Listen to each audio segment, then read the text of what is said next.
bienvenidos a una edición más de Vayamos Adelante B. Mi nombre es Naomi Hernández y estamos muy contentos de que nos acompañen en esta edición. Nuestro objetivo principal es traerles conversaciones inspiradoras en el camino a la equidad de género en el mundo del habla hispana. ¿Qué tal, amigos? Yo soy Federico Rivas. Gracias por acompañarnos nuevamente. Hoy contamos con el privilegio de tener como invitada especial a Carmen Aida Lazo.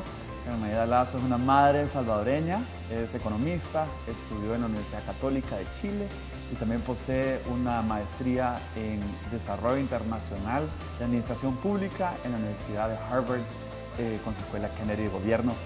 Bienvenida, Carmen Aida, gracias por estar aquí con nosotros. Muchas gracias, Federico, y gracias, Naomi. Para mí es un gran gusto estar acá con ustedes. Un placer tenerte con nosotros, Carmen.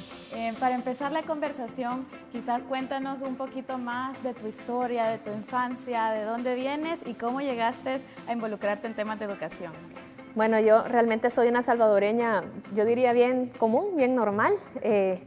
Yo me defino como alguien que soy una de las niñas de la guerra, o sea, en el sentido que yo nací en El Salvador aquí en el 76, entonces toda mi infancia la viví en un tiempo de guerra, ¿verdad? O sea, tengo bien claras las memorias, ustedes son más jóvenes, seguramente no tienen esa experiencia, gracias a Dios, de noche, ¿verdad? Donde no teníamos luz en El Salvador, donde recuerdo, digamos, de personas que no podían opinar, como ahora podemos los salvadoreños salir y expresarnos. Esa fue, digamos, la infancia. Una infancia sencilla, en un colegio sencillo, sin muchas ostentaciones, pero con una familia, gracias a Dios, unida y con el apoyo de mis papás, que siempre nos mostraron la importancia de la educación. En el 93 terminé el colegio, un año después de la firma de los acuerdos de paz, y a mí siempre me pareció interesante comprender, o sea, un país que había salido de una crisis tan fuerte, cómo se iba a restablecer, o sea, cómo iba a volver a generar prosperidad para los habitantes. Y fue así que decidí estudiar economía. Tuve la suerte que comencé a estudiar economía el primer año que empezó el ESEN. Entonces, tuve la suerte de ser de la promoción fundadora y realmente fue una profesión que a mí me apasionó, ¿verdad? Estudiar economía te ayuda a comprender cómo hacer un buen uso de los recursos, pero también en temas de cómo brindar más oportunidades a las personas, ¿verdad? Entonces, tuve esa oportunidad. Yo realmente no tenía los recursos para pagar la universidad, mi familia no podía pagar. Tuve la suerte de que en el camino siempre he tenido alguien que me ha tendido la mano, ¿verdad? Por eso creo mucho en dar oportunidades. Tuve una beca por 2 años, otros 2 años tuve financiamiento y yo terminé pagando mi crédito educativo. Y bueno, así fue que estudié en los 90 en LECEN, en un momento en el que todo era posible en El Salvador, digo yo, ¿verdad? En cuanto a la educación, Carmen Aida, ¿hacia dónde va la educación superior en El Salvador? ¿Dónde estamos y hacia dónde vamos? ¿Y cómo se compara con el resto de América Latina?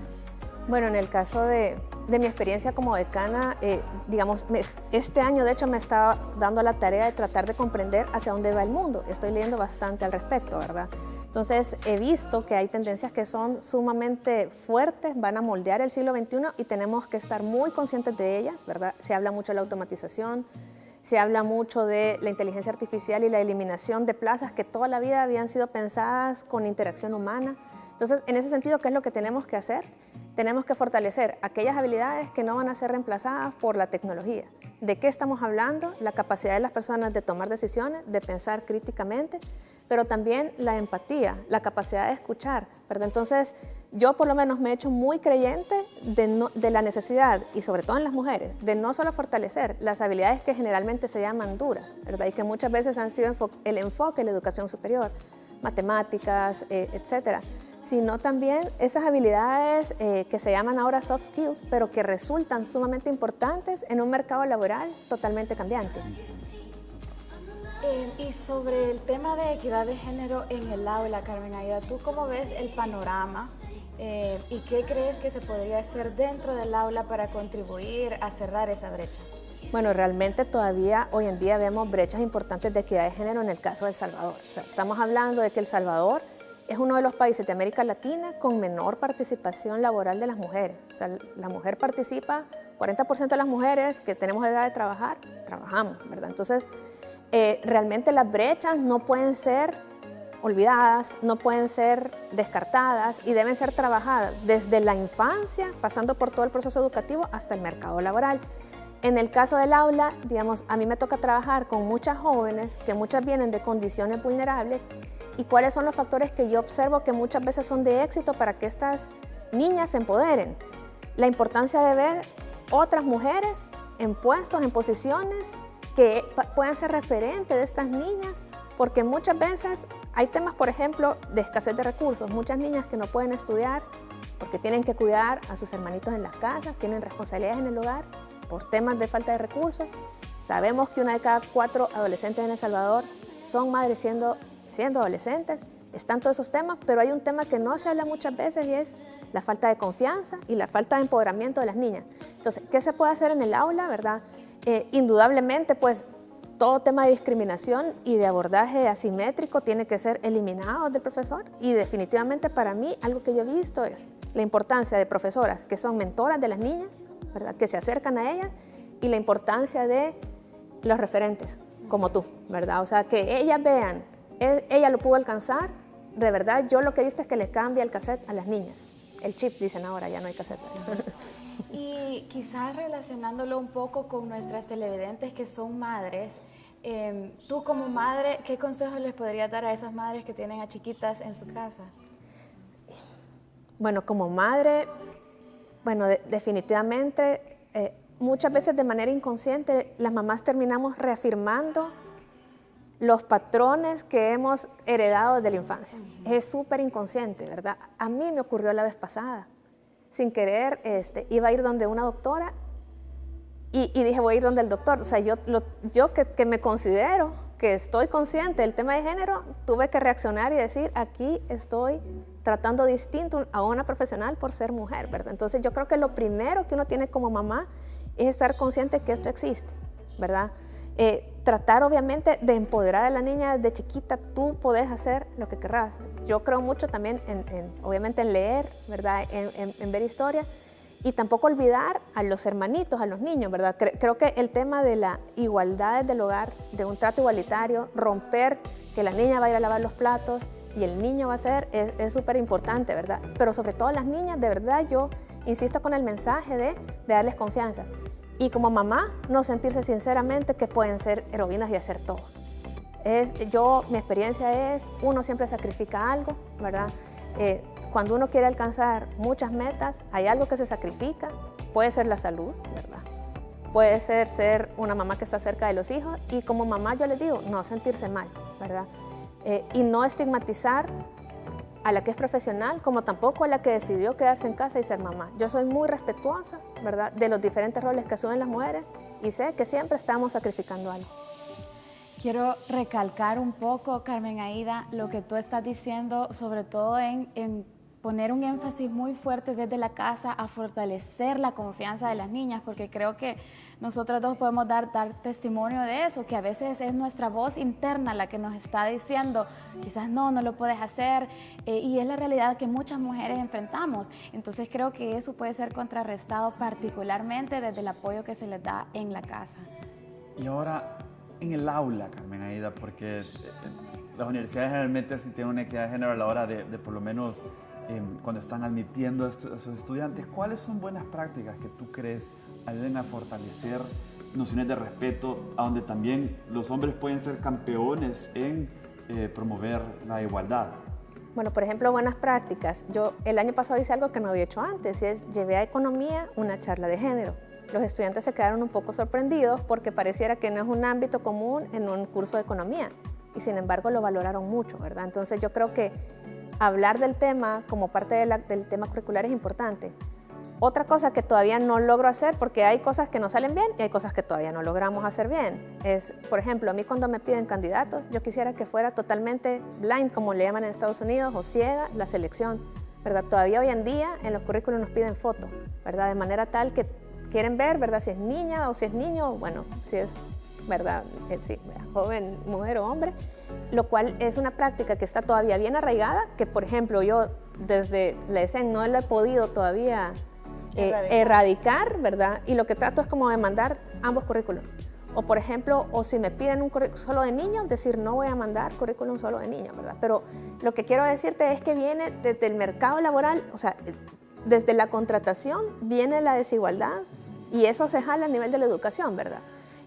Otro tema es tratar de fomentar a que las niñas sientan que hay áreas que han sido tradicionales de los niños, como finanzas, ¿verdad? Como las partes más numéricas, donde ellas se pueden desempeñar muy bien.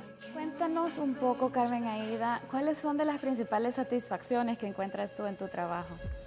Bueno, yo realmente me siento bien privilegiada de haber estado trabajando en la ESEN desde mediados del 2012, ¿verdad? Yo llegué ahí después de trabajar en Naciones Unidas y nunca pensé que iba a ser decana realmente, ¿verdad?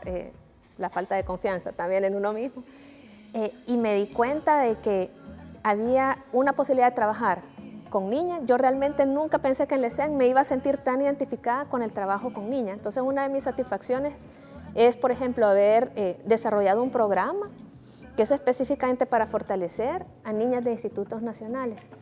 Entonces, a través de ese programa nosotros identificamos niñas que tienen a veces el potencial, pero no saben de verdad qué pueden hacer después de terminar el bachillerato. Entonces se les ayuda a tratar de fortalecerles cómo dar un buen examen de admisión, cómo dar una buena entrevista, ganarles confianza. Y una de mis satisfacciones es que tengo ya niñas que yo las vi siendo bachilleres en un instituto y ya las tengo de alumnas de tercer año. Y ya 3 años después, ustedes van y les invito a que vayan un día y no las van a poder identificar del resto de las demás. Ya han ganado un nivel de confianza, de empoderamiento, ya son ayudantes de la materia, o sea, esa niña ya le cambió la vida. Entonces, quizás de la educación, una de las principales satisfacciones es el ver el cambio en los jóvenes, ¿verdad? O sea, y de verdad, yo lo que veo en el caso de El Salvador es que hay un montón de necesidad, pero generalmente la gente necesita en este país una oportunidad que le des y que lo jales y esa persona sale adelante, ¿verdad? Entonces, seguir extendiendo esas oportunidades es nuestra asignatura pendiente. Ahora cuéntale a nuestra audiencia, Carmen Aída, ¿qué es lo que a ti te motiva y qué te alienta cada mañana a levantarte? Bueno, realmente trabajando con jóvenes en una universidad y sobre todo con jóvenes que vienen de distintas condiciones socioeconómicas, creo que es suficiente motivación, ¿verdad? Realmente yo estoy, o sea, uno tiene que trabajar en algo que le guste y tengo la fortuna de tener un trabajo que me permite conocer a nivel bien personal historias de jóvenes, ¿verdad? Y poder crear programas y buscarle, por ejemplo, becas, idear diferentes cosas que permitan darle más oportunidades a los jóvenes. Entonces, yo veo en el mundo, yo veo en el caso de América Latina una coyuntura compleja, pero a la vez muy positiva, ¿verdad? Y definitivamente empieza por cada uno, ¿verdad? Yo creo que el tema de, bueno, cómo te levantas este día y qué crees que puedes lograr, define mucho de lo que efectivamente lograr. Entonces, me motivan obviamente mis hijos, ¿verdad? Obviamente trabajar por un mejor futuro del país, de la región, pero indudablemente ver el cambio en las personas. Carmen Aída, estamos viendo una era de abundancia, si bien la zona norte de Centroamérica, el Triángulo Norte, ahorita está muy afectado por temas de violencia, hay un éxodo masivo hacia Norteamérica, buscando nuevas oportunidades, viviendo de la violencia, pero también se ven mejores tiempos adelante, especialmente con tanta abundancia tecnológica que puede llegar a incidir en temas que ahuyentan hoy a la población. ¿Cómo se ve para ti el futuro? Pero también, ¿qué no te deja dormir? Vaya, sí, o sea, yo de verdad coincido con que en medio de toda la negatividad, a veces no reconocemos los grandes avances en el mundo. A manera de ejemplo, hace menos de 100 años, una persona en promedio vivía 45 años. Hoy una persona vive 70 años, 79 años. En el caso de nuestro país, se espera que la esperanza de vida va a llegar a 89 años y que muchos de esos años van a ser vividas con calidad de vida, ¿verdad? Se están teniendo avances en medicina que van a permitir vidas más largas, pero además mejor vividas, por así decirlo, cosa que no había antes. O sea, todavía hace menos de un siglo, 1 de cada 5 niños que nacían morían antes de cumplir 5 años. Yo me imagino el dolor, por ejemplo, para una madre de perder un hijo. Las tasas han caído notablemente, ¿verdad? O sea, el éxito de China e India de sacar más de 1 billón de personas de la pobreza, siento que el nivel de mundial lo debemos celebrar. O sea, yo creo que el nivel de conexión del mundo, ¿verdad?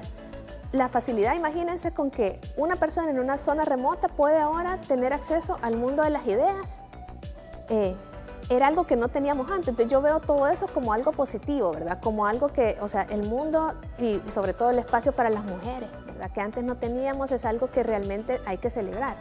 Ahora bien, ¿qué es lo que a mí no me deja dormir? Bueno, en el caso de nuestra región, de América Latina, indudablemente no sé qué va a pasar para que se resuelvan los altos niveles de violencia que se tienen y que están también afectando tanto a nivel del hogar, ¿verdad? Es un tema en el que, digamos, yo lo pienso, pero no lo veo sumamente complejo, porque veo estados que son débiles y que no alcanzan, o sea, que esto es un fenómeno que va más allá del poder de la autoridad.